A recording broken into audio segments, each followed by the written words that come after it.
Welcome to DSA in Java. In today's video, I will discuss about the sum of the digits in the number. So మనకు ఒక number ఇచ్చారనుకోండి, ఆ నెంబర్లో డిజిట్స్ని some చేస్తే మనకి some ఎంత వస్తుందో మనం రిటర్న్ చేయాలి. సో ఫర్ ఎగ్జాంపుల్ ఇక్కడ నెంబర్ అన్నది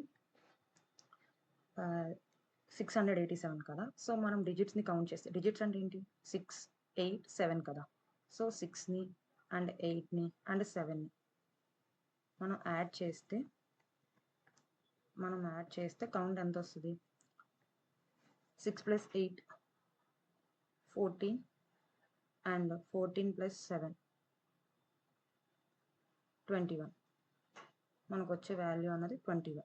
సో మనకి ఇలా డిజిట్స్ కౌంట్ కావాలి అంటే, లేదా డిజిట్స్ని స్క్వేర్ చేసి ప్రతి డిజిట్ని స్క్వేర్ చేసి సమ్ కావాలన్నా, లేదా ప్రతి డిజిట్ని క్యూబ్ చేసి సమ్ కావాలి అన్నా, లేదా ప్రతి డిజిట్స్ని ఎన్ని డిజిట్స్ అయితే ప్రజెంట్ ఉన్నాయో అంత సమ్ కావాలంటే, అంత పవర్ ఆఫ్ సమ్ కావాలంటే ఎలా చేయాలో, ఫస్ట్ ఒక డిజిట్ని మనం సమ్ చేయడం తెలిసిందనుకో, డిజిట్స్ని సమ్ చేయడం తెలిసిందనుకో, వాటిని స్క్వేర్ సమ్ చేయడం, వాటిని క్యూబ్ చేయడం, వాటిని ఎన్ని డిజిట్స్ ఉన్నాయో అంత చేయడం చాలా ఈజీ, ఎంత పవర్తో చేయడం అన్నా.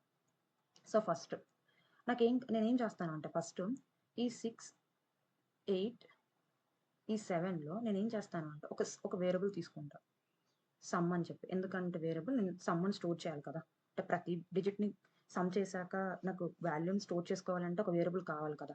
సో సింగిల్ డేటాని స్టోర్ చేసుకుంటున్నాను కాబట్టి వేరియబుల్ తీసుకుంటున్నాను. అక్కడ మల్టిపుల్ వాల్యూస్ని స్టోర్ చేయాలనుకుంటే అరేని ప్రిఫర్ చేసుకునేదాన్ని. సో ఇక్కడ నాకేంటి, సింగిల్ వాల్యూని స్టోర్ చేస్తే చాలు కాబట్టి, so my preference is taking an variable. So నేనేం చేస్తాను అంటే, ఫస్ట్ 7 తీసుకుంటాను. 7ని ఎస్ అనే వేరియబుల్కి యాడ్ చేస్తాను, సమ్ అనే వేరియబుల్కి. నెక్స్ట్ ఏం చేస్తానంటే, ఈ 68 ఉంటుంది కదా, ఈ 68లో నుంచి నేనేం చేస్తానంటే 8ని యాడ్ చేస్తాను. అర్థమవుతుందా? 8ని యాడ్ చేస్తాను. ఆ తర్వాత మనకు ఉండే 6 ఒకటే కదా. సో నా ఈ 6ని తీసుకెళ్ళి సమ్లో యాడ్ చేస్తాను. సో తర్వాత ఏమైపోద్ది, ఫైనల్గా మనకి ఎన్ అన్నది నెంబర్ అన్నది 0 అయిపోద్ది. సో మనం 0ని యాడ్ చేయకపోయినా నో డిఫరెన్స్ కదా మన సమ్కి. సో ఇక్కడ ఆపేస్తాను. సో నేను ఏం చేస్తున్నాను, ప్రతిసారి డిజిట్లో ఉన్న నెంబర్లో ఉన్న లాస్ట్ డిజిట్ని యాడ్ చేస్తాను అండ్ దాన్ని రిమూవ్ చేస్తున్నాను. అదే కదా నేను చేస్తున్నాను. సో ఒకసారి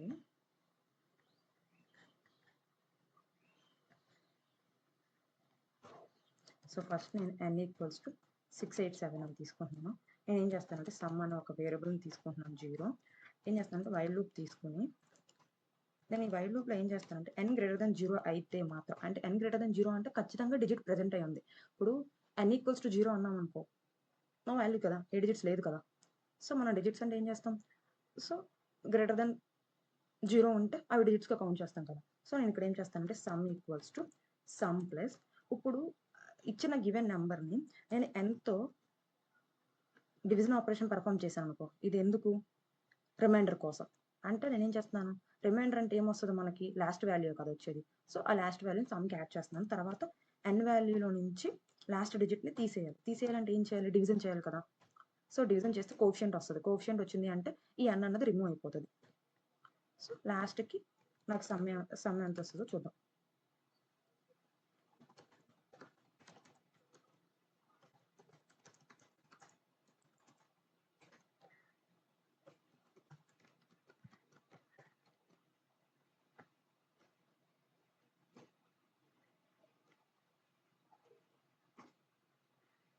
ఓకే, డిజిట్ అన్నది 21 వచ్చింది.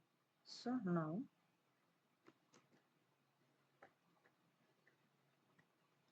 ఇక్కడ మనం ఇటరేషన్ వైజ్ చేద్దాం. సో ఫస్ట్ ఏం చేద్దామంటే n వాల్యూ అన్నది 687. సో 687 అన్నది > 0. సో > 0 కాబట్టి ఈ 2 లైన్స్ ఎగ్జిక్యూట్ అవ్వాలి. మనకి ఇనీషియల్గానే మనకి సమ్లో ఉన్నది 0. ఓకే, సో 687 > 0 కాబట్టి ఫస్ట్ ఈ లైన్ ఎగ్జిక్యూట్ అవ్వాలి కదా. ఈ లైన్ ఎగ్జిక్యూట్ అవ్వాలి కాబట్టి సమ్ ఆల్రెడీ మనకి ఎంత ఉంది, 0 ప్లస్ ఇనీషియల్గా మన సమ్ 0 కాబట్టి 0 ప్లస్ 687ని మనం 10తో modulo operation perform చేసామనుకో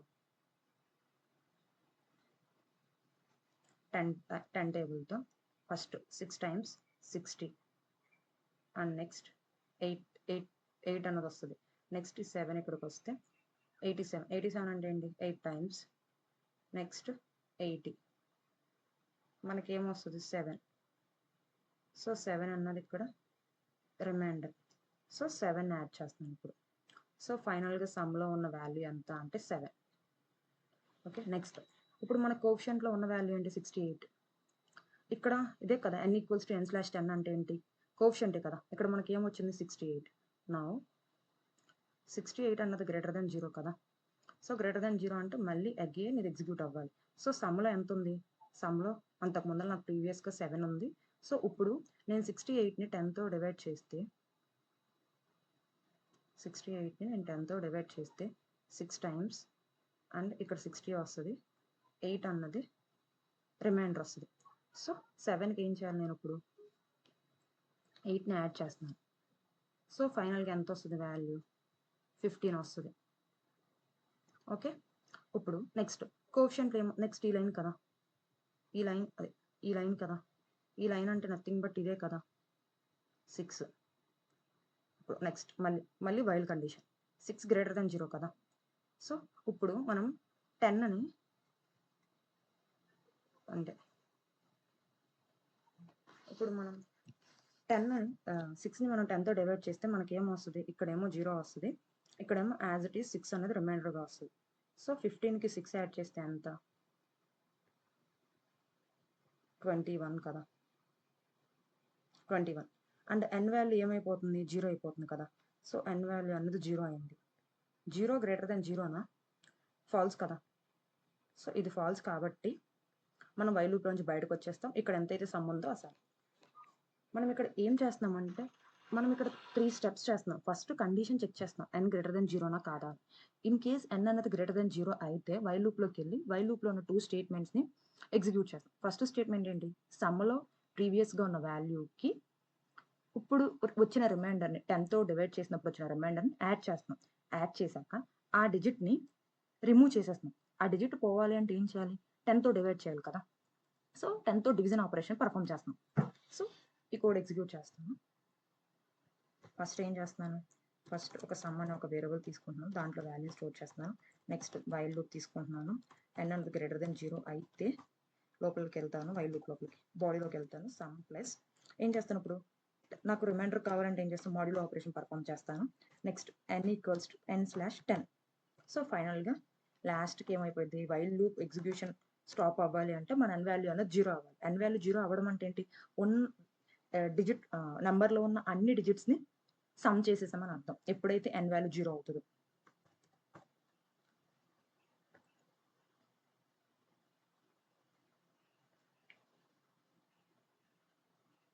okay, all test cases are passed. 250 test cases ఉన్నాయంటే 250 పాస్డ్. సో ఇప్పుడు ఇదే ప్రాబ్లమ్కి మనం ఎక్స్టెన్షన్ చేద్దాం. ఇప్పుడు ఫర్ ఎగ్జాంపుల్ ఉన్న n నెంబర్ అన్నది ఇప్పుడు సేమ్ నాకు 687, కానీ నాకు ఇప్పుడు ఏం కావాలి అంటే ఇందాకడంటే just sum of the digits అడిగాడు కదా, డిజిట్స్ని సమ్ చేయండి. నేను ఇప్పుడు ఏం చేస్తానంటే నా ప్రాబ్లమ్ స్టేట్మెంట్ ఏంటి అంటే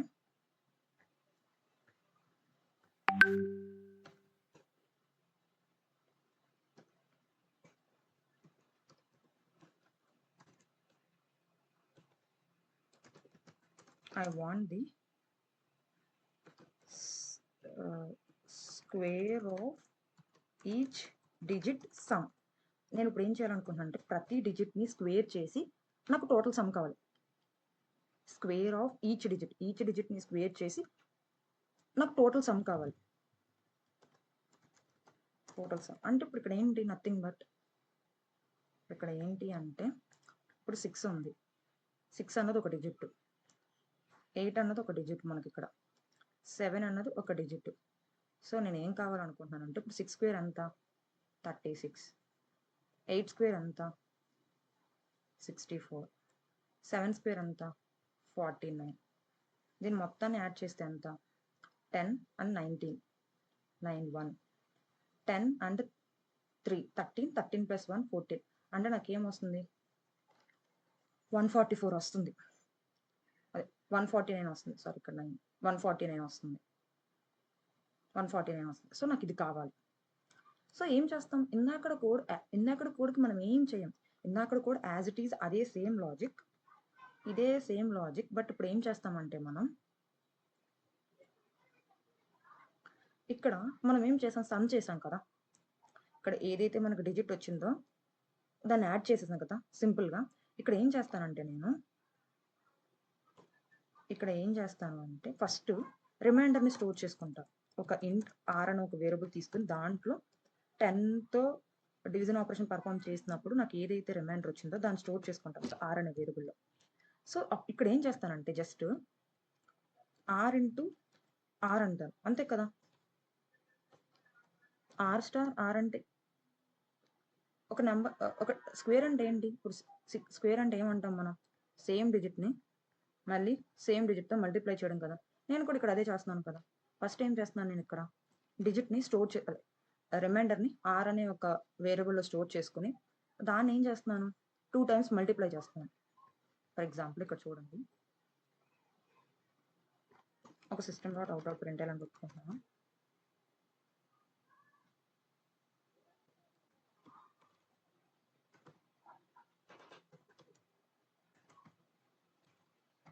దీంట్లో ఏం చేస్తానంటే 10 ఇంటూ 10 చేద్దాం. ఏమొస్తుందో చూద్దాం. ఏమొచ్చింది? 100 కదా! సేమ్ నేను ఇక్కడ ఏం చేస్తున్నాను? జస్ట్ ఇదే కోడ్‌లో యాజ్ ఇట్ ఈజ్ ఇదే కోడ్‌లో r ఈక్వల్స్ టు నేను ఇక్కడ జస్ట్ రిమైండర్‌ని స్టోర్ చేస్తున్నా ఒక వేరియబుల్‌లో అంతే. ఆ రిమైండర్ ఏ వేరియబుల్ అయితే స్టోర్ చేశానో దాన్ని మల్టిప్లై చేసుకుంటున్నాను 2 టైమ్స్. ఓకే. ఇప్పుడు సమ్ ఎంత వస్తుందో చూద్దాం.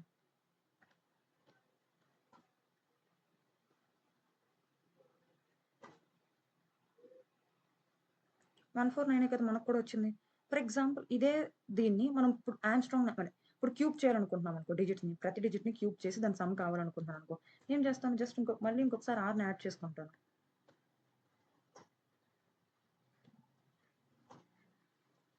అంతే కదా! 1071 ఎందుకంటే 6 క్యూబ్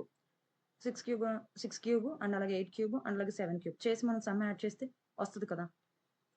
లేదంటే ఇంకా మనకి ఈజీగా ఉండాలంటే ఒక ఈజీ నెంబర్ తీసుకుందాం. 1, 2, 3 తీసుకుందాం. 1, 2, 3కి సేమ్. ఇప్పుడు మనం స్క్వేర్ సమ్స్ చేసాం కదా! 1, 2, 3కి మనం స్క్వేర్ సమ్ చేస్తే 1 + 4 + 9. సో మనకి ఎంత రావాలి? 14 రావాలి. అదే మనం క్యూబ్ సమ్ చేస్తే 1 క్యూబ్ + 2 క్యూబ్ + 3 క్యూబ్. 1 క్యూబ్ అంటే 1 అండ్ 2 క్యూబ్ అంటే 8 అండ్ 3 క్యూబ్ అంటే 27. 9 ఇక్కడ దీన్ని యాడ్ చేస్తే ఎంత వస్తది? 36 వస్తది. సో చెక్ చేద్దాం 36 వస్తుందా రావట్లేదు.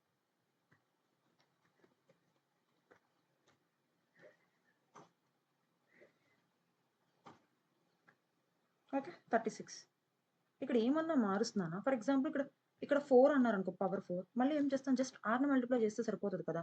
లేదు ఇలా ఎన్ని టైమ్స్ rని మల్టిప్లై చేస్తాం దానికంటే పవర్ అనే మెథడ్ ఉంది కదా! అంటే okay. Well and good power అనే మెథడ్ యూజ్ చేసుకుందాం. math డాట్ పవర్ అని చెప్పి ఫస్ట్ మనం రిమైండర్‌ని పాస్ చేయాలి. ఎందుకంటే దాని పవర్ రిమైండర్‌కి పవర్‌ని కదా! ఇప్పుడు మనం 2 పవర్ కావాలంటే 2 అని యాడ్ చేస్తాం. 4 కావాలంటే 3 కావాలంటే 3 అంటాం. 4 కావాలంటే 4 అంటాం. 5 కావాలంటే 5 అంటాం. ఇలా అన్నా పెట్టుకోవచ్చు. ఇలా అన్నా ఇచ్చేయొచ్చు. బట్ ఇది రిటర్న్ చేసే మ్యాథ్‌లో పవ్ అన్నది రిటర్న్ చేసేది ఏంటి అంటే ఫ్లోట్ వాల్యూని రిటర్న్ చేస్తది. సో, మనం దాన్ని ఇంటిజర్‌లోకి టైప్ కాస్ట్ చేసుకోవాలి. ఓకేనా? ఇప్పుడు మీకు ఒక డిజిట్‌కి సమ్ అడిగిన, ఒక నంబర్ ఇచ్చి, ఆ నంబర్ యొక్క డిజిట్స్‌ని ఆ నంబర్‌లో ఉన్న డిజిట్స్‌ని సమ్ అడిగినా, లేదా ప్రతి డిజిట్‌ని స్క్వేర్ చేసి ఆ సమ్ కావాలన్నా, లేదా ప్రతి డిజిట్‌ని క్యూబ్ చేసి ఆ టోటల్ సమ్ కావాలన్నా, సేమ్ లాజిక్ కదా! ఇక్కడే కదా మారుతుంది. ఇంకేమన్నా మారుతుందా? ఈ వైల్ లూప్ కండిషన్ అన్నది సేమ్ కదా! జస్ట్ ఇదొక్కటే మారుతది. ఇక్కడ స్క్వేర్ కావాలంటేనేమో r అంటున్నాము. అదే క్యూబ్ కావాలంటే ఏం చేస్తున్నాం? r అంటున్నాం. ఇలా ఎన్ని సార్లు r పెట్టుకుంటాము అంటే చెప్పాను కదా! math.pov అనే ఒక మెథడ్‌ని యూజ్ చేసుకోవచ్చు. మ్యాథ్ లైబ్రరీలో ఉన్న పవ్ అనే ఒక మెథడ్‌ని యూజ్ చేసుకొని దాంట్లోకి ఏం చేస్తావు ఫస్ట్ నువ్వు ఏదైతే డిజిట్ని పాస్ చేయాలి ఫస్ట్, అండ్ తర్వాత పవర్ని పాస్ చేయాలి. ఎంత పవర్ అన్నది పాస్ చేయాలి ఫస్ట్ డిజిట్ని. సో ఆ డిజిట్ ప్లేస్లో నువ్వేం చేస్తావు అంటే ఫస్ట్ రిమైండర్ని పాస్ చేస్తూ, తర్వాత నువ్వు ఎంత డిజిట్ కావాలనుకుంటే ఎంత పవర్ కావాలనుకుంటే అంత పవర్ని పాస్ చేస్తావు. Okay, thank you for watching and please share and subscribe and also కమెంట్స్లో మెన్షన్ చేయండి ఇంకా డిఎస్ఏలో ఇంకా ఎలాంటి వీడియోస్ కావాలి జావాలో, అండ్ ఇంకా ఎలా బెటర్గా ఎక్స్ప్లెయిన్ చేయాలి, ఇంకా మీరు ఏ కాన్సెప్ట్స్ మీద మోర్ వీడియోస్ కావాలనుకుంటున్నారు డిఎస్ఏలో. And please daily solve one problem. And today is the day for I think daily I'm posting one DSA problem in Java. So maintain that consistency. So you will get better understanding of problem solving. If you are focusing, means if you are targeting to get a job in IT, problem solving is mandatory. So daily solve at least one problem. It will very helpful for you in problem solving way. In interviews also, interviewer will check our problem solving thing, means our thinking ability and our problem solving skills, how we are solving a problem.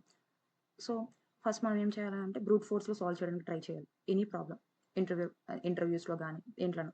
అలా కాకుండా మనం ఏమన్నా coding ప్లాట్ఫామ్స్లో చేస్తున్నాం అనుకో, అక్కడ ఏంటి అంటే optimal solution అన్నది కావాలి మనకి, అంటే బెటర్ సొల్యూషన్ మనం ప్రొవైడ్ చేస్తే కోడ్ అనేది తీసుకుంటుంది. బట్ మనం ఇంటర్వ్యూస్ అటెంప్ట్ చేసాం అనుకో, ఇంటర్వ్యూస్కి వెళ్ళినప్పుడు ఏంటి అంటే అక్కడ ఇంటర్వ్యూర్ చెక్ చేసే ఫస్ట్ థింగ్ ఏంటంటే మనం ఎలా థింక్ చేస్తున్నాం అని. సో అప్పుడు మనం ఏం చేయాలంటే ఫస్ట్ బ్రూట్ ఫోర్స్తో సాల్వ్ చేయాలి, ప్రాబ్లమ్ సాల్వ్ చేసి బ్రూట్ ఫోర్స్ వాళ్ళు ఓకే అన్న తర్వాత, అంటే బ్రూట్ ఫోర్స్లో మనం సొల్యూషన్ ప్రొవైడ్ చేయగలిగిన తర్వాత నెక్స్ట్ ఇంకా ఆప్టిమల్గా ఏమైనా చేయగలవా, ఇంకా బెటర్ చేయగలవా దీని సొల్యూషన్ అంటే అప్పుడు మనం ఆప్టిమల్ సొల్యూషన్ రాయడానికి ట్రై చేయాలి.